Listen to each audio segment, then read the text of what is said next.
Here are a few of our favourite bits of DLC that you can download right now without spending another penny.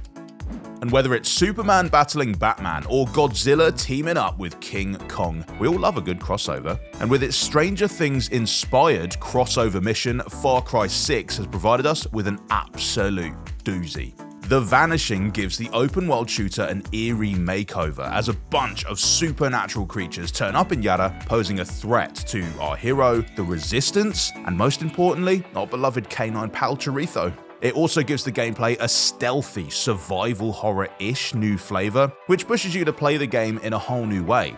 In short, The Vanishing is a little bit like Red Dead Redemption's famous Undead Nightmare DLC, and every bit as cool.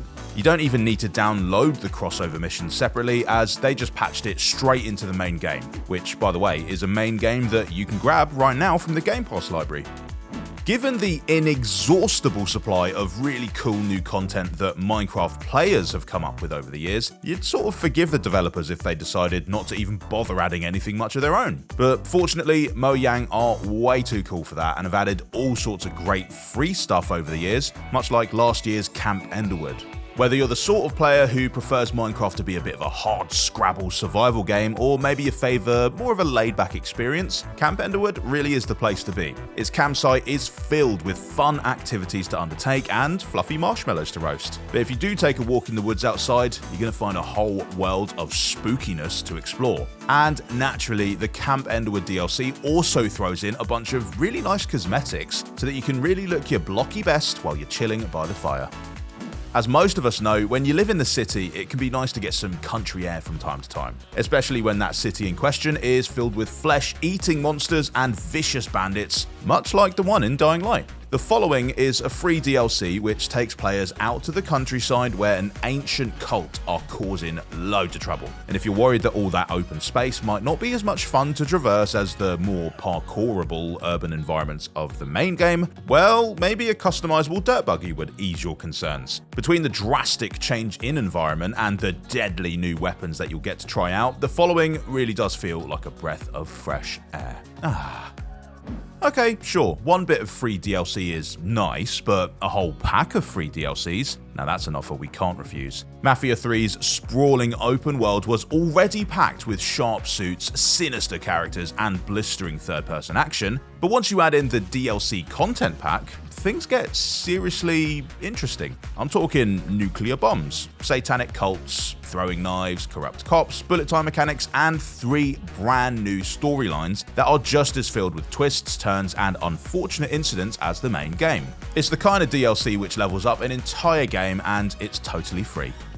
Do you remember just after when Top Gun Maverick hit the cinemas and it reminded us all how cool planes are when they go really, really fast? Well, it just kind of made sense to incorporate that need for speed into everyone's favourite airplane-based game, Microsoft Flight Simulator.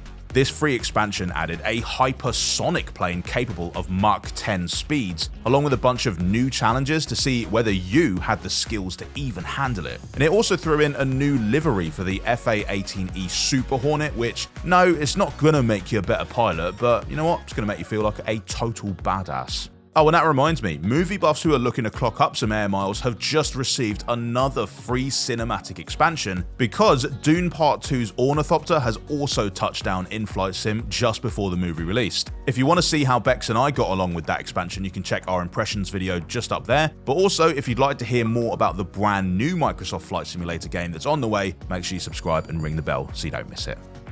Now, sometimes you get so immersed in a story that you kind of wish it would just keep going even after the words "the end" have cropped up. And that is definitely the case with Ubisoft's explosive, revolutionary tale Assassin's Creed Unity, and you know what? You actually can keep it going thanks to a free-to-download epilogue called Dead Kings. And there's lots to like about this expansion, from that shadowy new city of Saint Denis that it lets players explore, to the exciting new chapter it adds to Arno's tale. But when a game lets us use something called a guillotine gun, it's kind of hard to talk about anything else really. But if Dead Kings still doesn't satisfy your appetite for all things Assassin's Creed-ish, you'll find a whole mess of titles from the series on Game Pass, including Assassin's Creed Valhalla. Nice.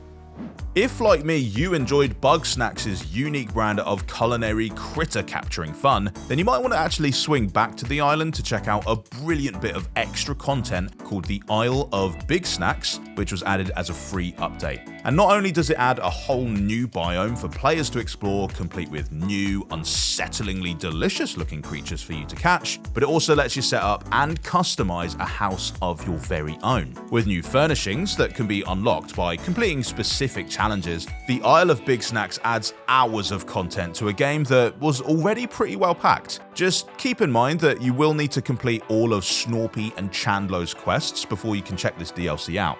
And yes, Snorpy and Chandlo are very fun words to say. I think I'm going to finish this list off with a bit of DLC that adds the perfect finishing touch to a really chilling tale. Resident Evil 7 Biohazard's Not a Hero. In this action-packed expansion, which takes place right after the events of the main game, Ethan Winters actually gets to take a bit of a time out so that players can take control of a true Resident Evil OG, Chris Redfield. And you know what? Old Chris has got his work cut out for him this time around, with a slew of dangerous enemies and deadly traps that he'll have to navigate to complete his mission. It's free to download and filled with exhilarating encounters, so Not a Hero sends the 7th Resident Evil game out with a bang. Now that you've seen my list, make sure you rush over to the comments to let us know about any of your favourite bits of DLC that have a big fat 0 on the price tag, and don't forget to subscribe, and we will see you in the next one. Bye!